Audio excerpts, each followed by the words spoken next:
boys and girls in Internet land. Welcome to Matters of DeCorum. I'm Scott Corum. This is what matters to me. I'm having my behind handed to me by a project I've got in front of me right now. I'm being audacious again. I take on projects that are a little bit bigger than I probably should and give myself really tight deadlines. Because my product releases are about the only promotion that I do for my products, so they've got to come out on a fairly regular basis. I bit off way more than I could chew with the Shattered Earth, the whole fantasy setting thing, and had to step back from that. So, to take a break from that, I bit off more than I could chew with another source book, which is kind of my habit. I'm working on the Victory System Guide to Mechanized Victory.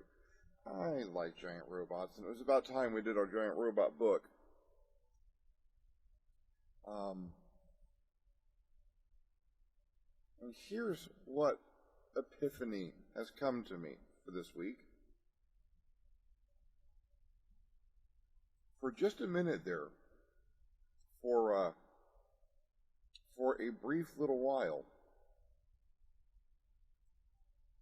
I felt sorry for myself that I had all this work on top of me and all these tasks and all this stuff to do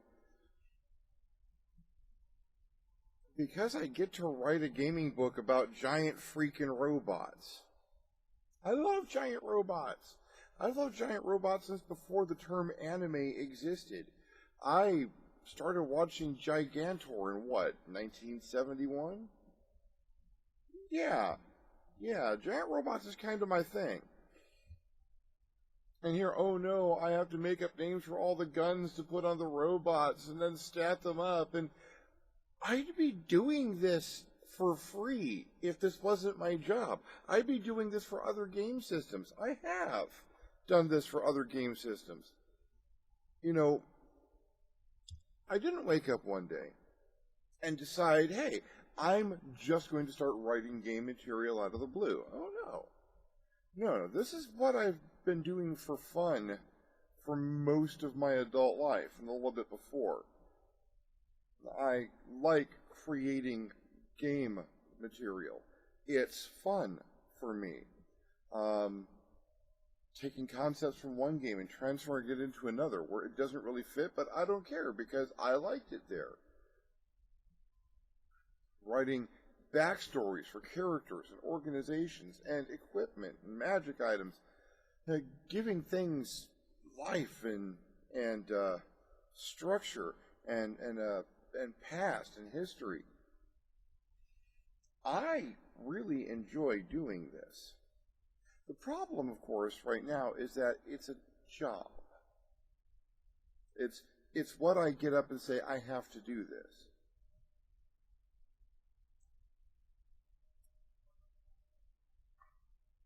And as soon as it becomes a job, and there are deadlines involved, and it's a rush, and, oh my gosh, can I get this done? But again, it's not like I didn't do this already when this wasn't my job. A bunch of those folders back there, the 3-ring binders are my second language. And most of those are filled with things I did late into the night, many a night when I was a younger man, to flesh out a game I was running or flesh out a character that I was creating or to make it easier to run or build things in the game. I've been writing quick references for other games since 1989, and not short ones, but as exhaustive as I could get them, so I had the material that I wanted in front of me. Some of that comes from the learning disabilities that I suffer from. I work better with material that I've handled, and having compiled things from the books into an organized form of my own device, I have a better grip on the rules and the construction systems. I did that for GURPS and Cyberpunk 2020, Mecton Zeta Plus. I put things together in such a way that I had them bare bones, just charts exactly. And this is before the days when you download the PDF, or a million other people have already done this on the internet. There's a way to make yourself feel old really, really fast. You kids with your internet and your PDFs, and it's a wonder to be maturing in this age where we have these things and are acquiring them. But yeah, it'll make you feel old. So I got to a point.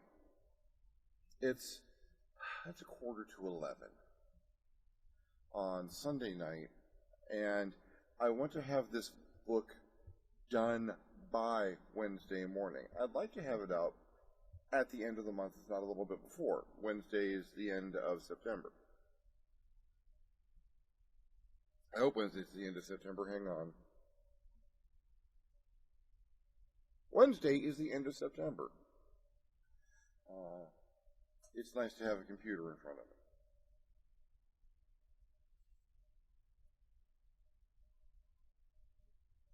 me. And there's quite a bit to do, but I have honestly got all the hard stuff out of the way.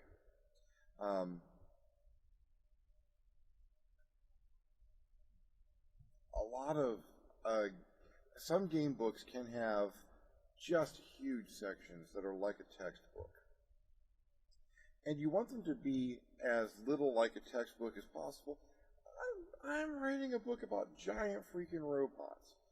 And I don't want to in any way make that material anything less than absolutely spine-tingly, gut-wrenching, jump up and shout, blowing stuff up action. And I've got that. But I also have this thing. I don't want someone to get my book about giant robots and look through it and go, oh man, I kind of like the book, but I couldn't make the giant robot that I wanted to make out of it. Oh, no. No. Not doing that.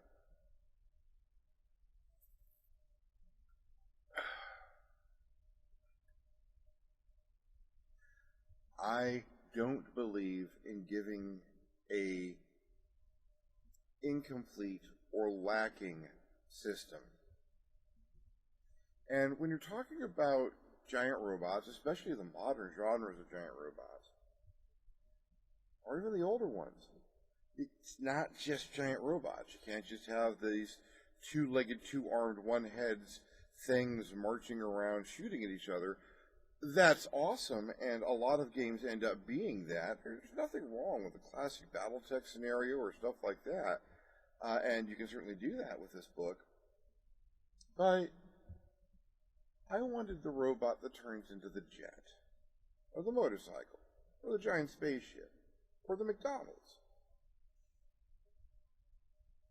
And you can do that with this book. It means that there's a lot of backup material. There's a lot of foundation for, oh, I can build that, and I can build that. Awesome. But you also have to supply, oh, here's some things that are readily built. Because I don't want to give people a book where they pick it up and then they got to do math. There's robots in it. There have to be robots in it. There's got to be powered armor and mecha and transformers and combiners. That all has to be in there.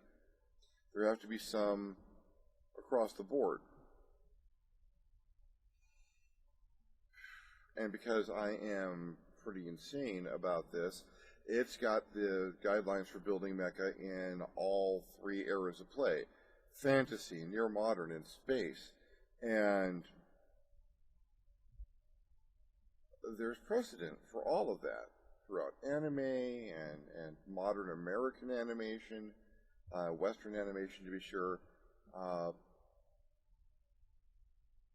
and building the systems that make all that happen. That's a little wearing.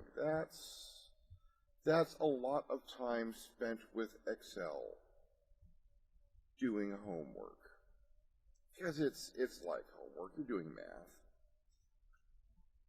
It's not hard math because I built the systems for building the systems to be relatively easy. I can do most of it in my head. But I've got a calculator icon on my computer and Microsoft Excel for a reason, and yeah, they'll be doing some of the work for me. All of which is to say that I've front-loaded all of the stuff that has been there for the equipment manuals had everything that you need to do this all along. It's just a little work to arrange things so that you've got recognizable components of mecha as opposed to components for components of mecha. And I'm done with that part. I can sit down and build things. I can build things, I can write the backup material, I can do the art, and I'm planning on actually doing some line art. I'm a big fan of a lot of mecha art, and have done a bit of it in the past. I have to try my hand now, see if I can keep it up. Mind you, I am still trying to get this book out by Wednesday.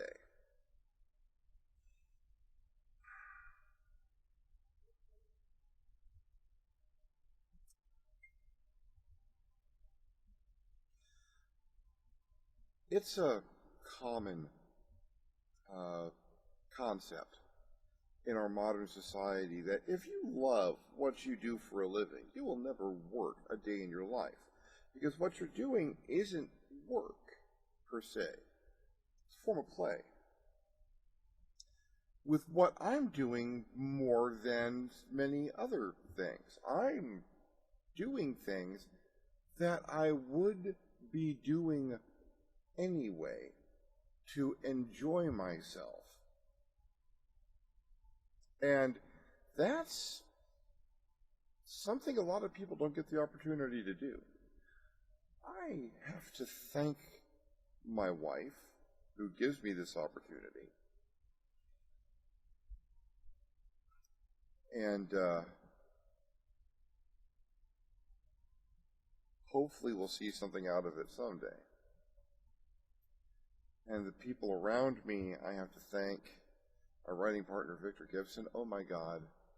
If it wasn't for his imagination, creativity, and his knowing when I'm going over the edge and need to come back. Because you can't spend all of your time in blow robot up ya. I have to thank my personal assistant, dear friend, Devin Black, because she literally keeps me operational during the hard days.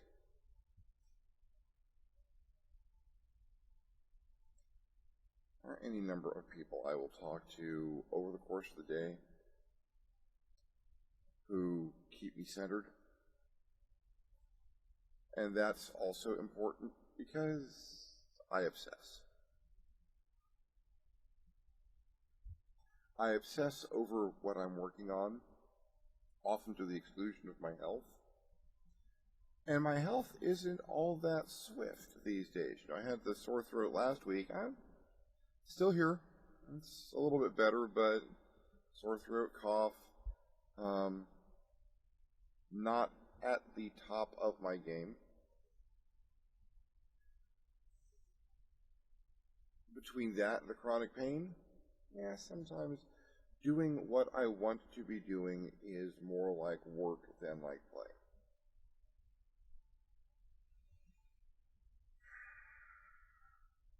But I'm still doing what I want to be doing.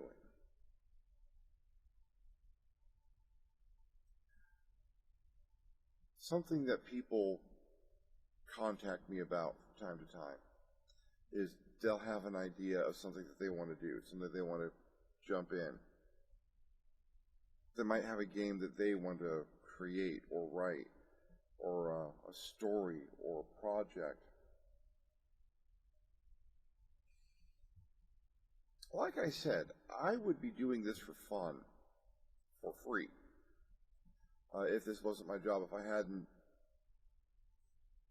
abandoned the world of being told what to do by other people and consign myself to this office where I do pretty much what I feel is best. And incidentally, I'm often wrong about what is best. My health is a testament to that fact.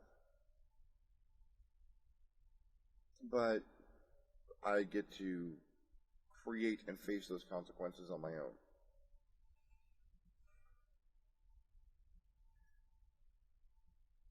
It's not easy to do what you love doing all the time, especially if it's a creative endeavor. That's hard. This is some of the most enjoyable work I've ever had, and I don't see myself stopping anytime soon. But it's not as easy as people might think it is. Not if you're going to produce something of quality, not if you're going to produce something that other people will have an interest in. Because to some degree, it is viable to just sit where you are at and gather your tools around you and do the creative stuff that you want to do. And I encourage people to do that. But if you should happen to want anything like money, or the things that money can bring you, like food, shelter, health services, internet access, you also need to be able to get that product that you produce out. We live in a wonderful time for this. Maybe a little bit too wonderful. If you want to write stories, sit down and write stories all day long. Within reason, you can take those stories and submit them to Amazon.com as an author and be published through Amazon. Sell eWorks. It's not, you can also go the route of finding an agent or a literary agent or submitting to periodicals and submitting to publishers, but that route is difficult. It is entrenched in very old systems that are difficult to navigate, which is why if you're doing that, you need a literary agent. And literary agents are hard to find. I was very lucky to have one for a time. Or you can put it up on Amazon and cross your fingers and pray. But at least it's out there. It's out there, and if someone buys it somewhere, it's something. Barnes & Noble has a really excellent online market. I use a service called Draft to Digital, where I can submit short stories, works, novels, novellas, and they'll submit to a number of different online outlets and collect from all of them and give you one royalty if you happen to earn anything, which is the trick. But if you're going to be sitting down and writing anyway, if you would be sitting down and writing even if you weren't going to submit it, if it was going to go on web forums or you were going to to chat with people about it, or just keep it for your own collection. You know what? Fan fiction has become a fortune, not in our lifetime, in this decade.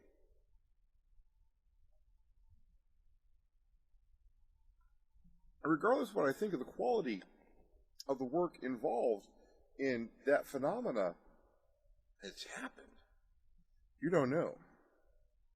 You don't know if something that you write is going to hit. Write. Make art. There are places out there to market that. You can certainly get a DeviantArt page and make your stuff available. You mentioned you might like to do commissions. Commission work is perfectly good.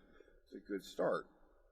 At some point, probably when all the setting books are done for the 3 main settings for Victory, I'm going to be commissioning art myself. I might even be commissioning writers. I'm probably going to be asking them to work for a percentage of sales,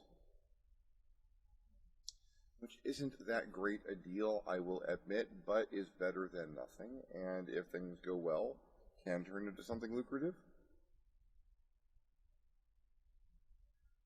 If you want to write gaming material, or supplements, or background, come up with your own game.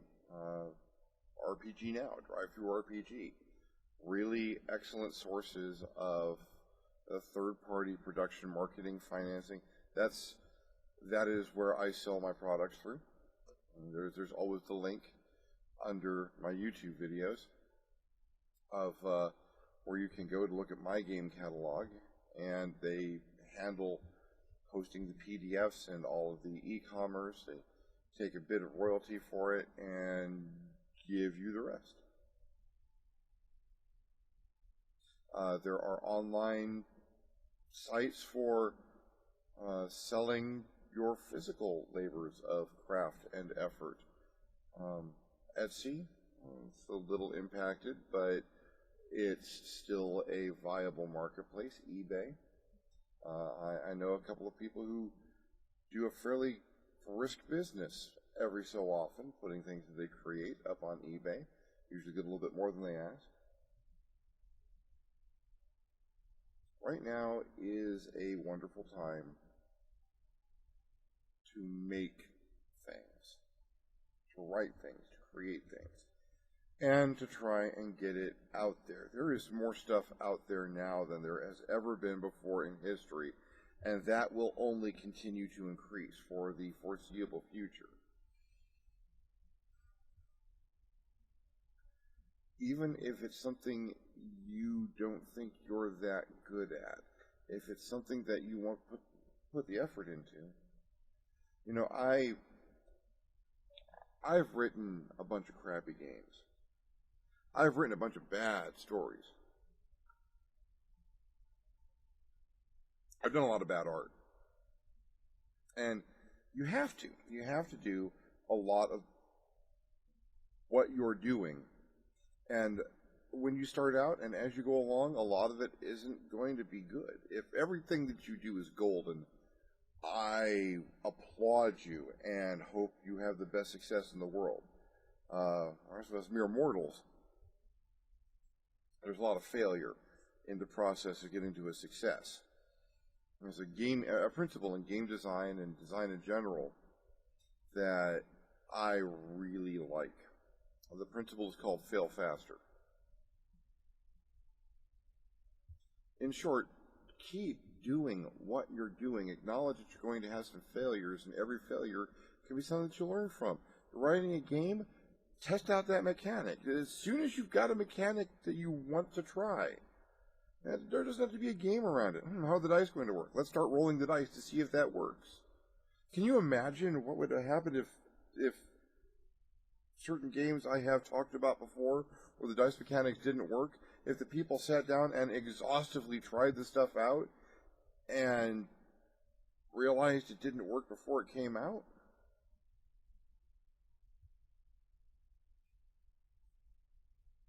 Everything that you can do creatively, or art, writing, game design, what have you, there are going to be failures. Fail faster. get to those failures. Cherish the failures that you have and move on.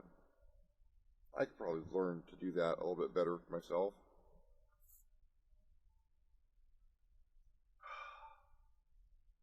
I sink my teeth into things and get dragged along for the ride. Hence the situation I'm in now.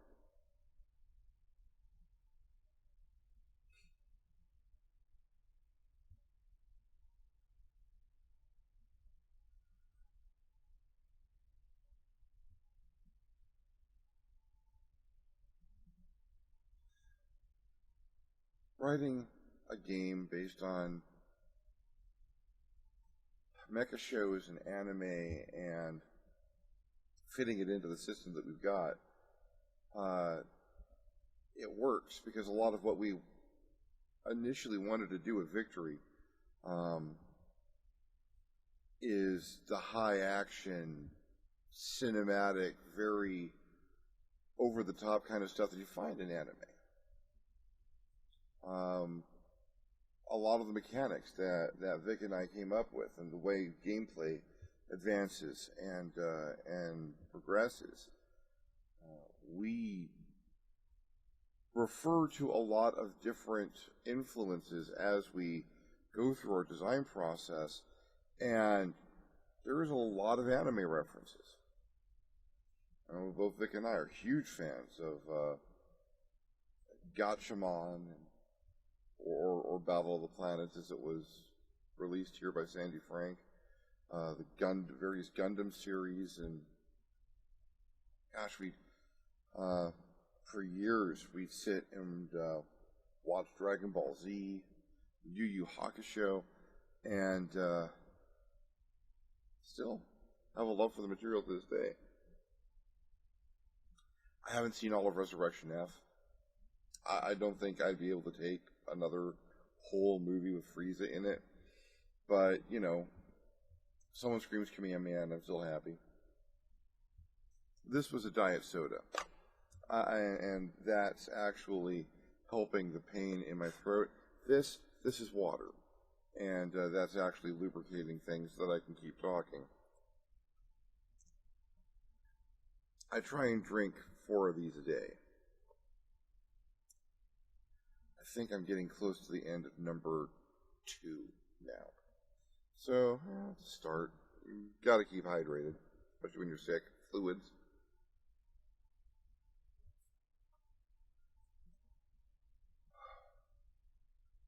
If I'm rambling a little bit, part of this is talking about my process and where I'm at with the games.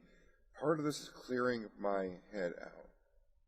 I've got a very definitive amount of work that I need to complete each day if I'm going to get this thing done by Wednesday morning.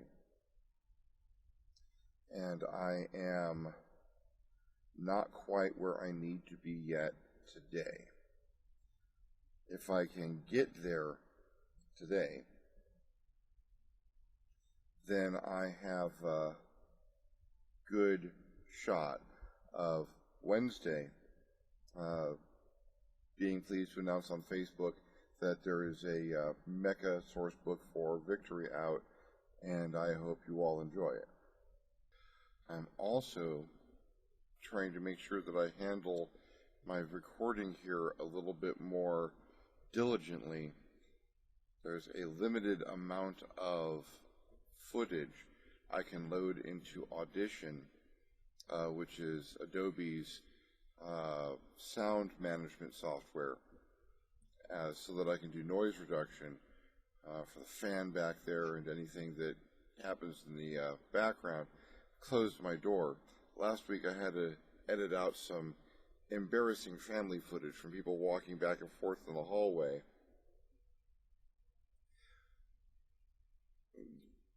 Some of which I missed as I was watching the recording while I was doing it.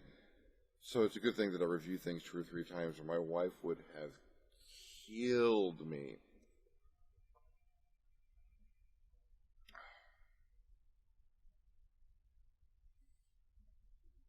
So I'm keeping my recordings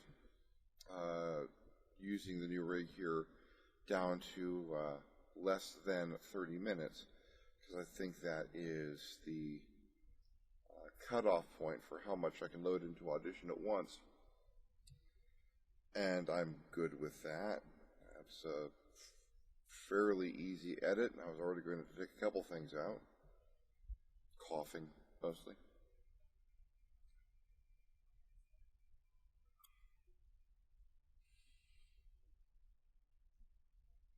So that's process for now. That's where I'm at, and that's my encouragement to people who have a passion that they want to pursue. There's something that you do for fun that anyone has ever told you you should think about doing that and seeing if someone could pay you for that, or you should sell that. Maybe you should give it a try. If it's something you would be doing anyway, see if there's a place out there that is marketing, selling it. See what they'll do as far as putting your stuff up, hosting it, or giving you a marketplace and handling the e-commerce for you, because you don't want to handle it on your own. That way lies insanity. And huge fees from credit card companies so that you can be your own merchant. It's not worth it. It is not worth it. Third party is the way to go with that kind of thing.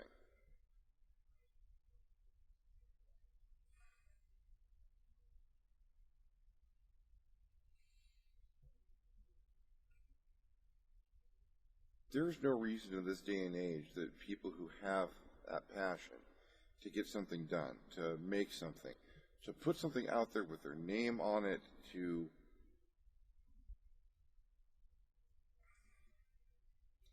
see if what they create resonates with other people out there.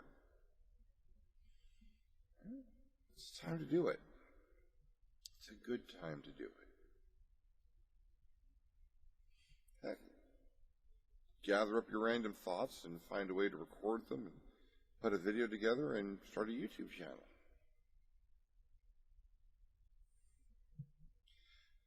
It's a start. And people can do tremendous things with that kind of recognition. Now, if stuff goes viral or takes off,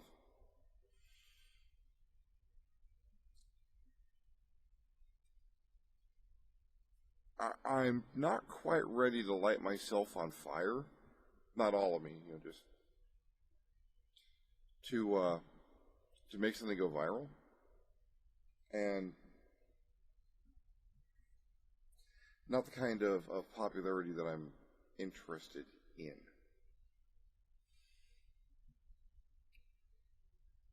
But something would be nice. If you find this ramble informative or encouraging or even sad in its own funny little way, feel free to pass it around, spread it around, get a little broadcast going. Like, subscribe, share. If you really like this or like my creative endeavors and want to see them continue on and go further, feel free to visit my Patreon page, www.patreon.com/ScottCorum, and consider becoming a donator. Anything is helpful, and it all helps me to continue to do this, produce the game material, and carry on with doing what I love as best I can.